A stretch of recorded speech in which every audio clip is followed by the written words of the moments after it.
Break नंतर स्वागत। रोजच्या आहारात चपाती हा महत्त्वाचा घटक आहे। तुम्ही रोज खात असलेली चपाती तुम्हाला आजार देत नाही ना, असा प्रश्न आता निर्माण झालाय। चपात्या बनवण्यासाठी रेडीमेड पिठाचा वापर होऊ लागलेला आहे। रेडीमेड गव्हाच्या पिठात भेसळ होऊ लागली आहे।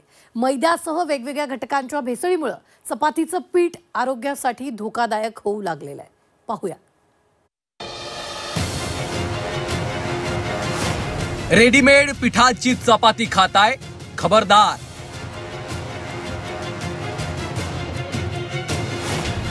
रेडीमेड पिठाची चपाती देणार रेडीमेड आजार।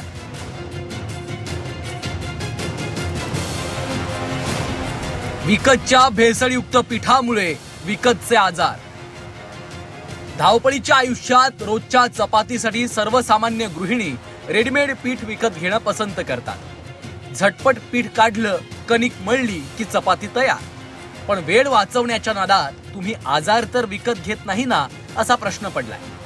कारण रेडीमेड पीठ हे आजाराचं दुकान असल्याची धक्कादायक माहिती समोर आली आहे। बाजारात विकल्या जाणाऱ्या रेडीमेड गव्हाच्या पिठात मोठ्या प्रमाणात भेसळ असल्याचं सांगण्यात येत आहे।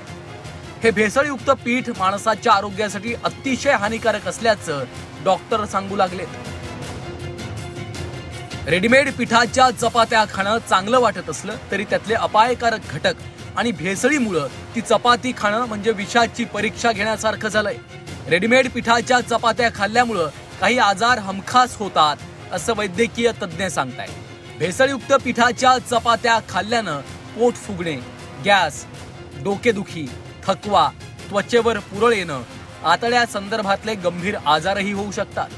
भेसळयुक्त पिठामध्ये बॅक्टेरिया आणि व्हायरसेस असतात आणि त्यामुळे बॅक्टेरियल किंवा व्हायरल गॅस्ट्रोएंटरायटिस म्हणजे उलट्या आणि जुलाबांचा त्रास होऊ शकतो।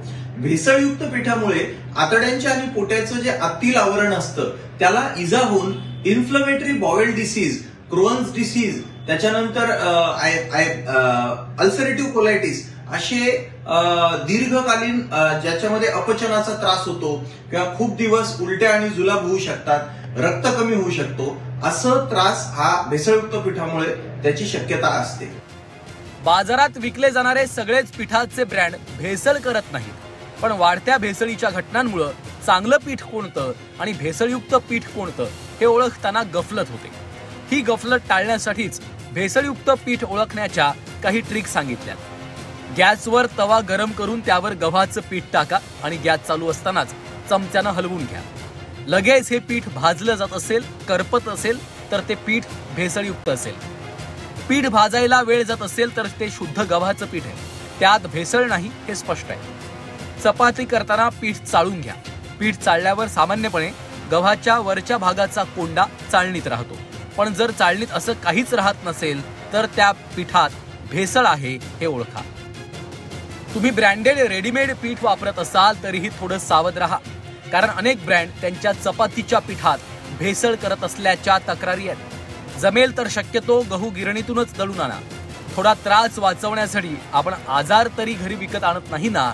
चपाती बनवताना राहा खबरदार।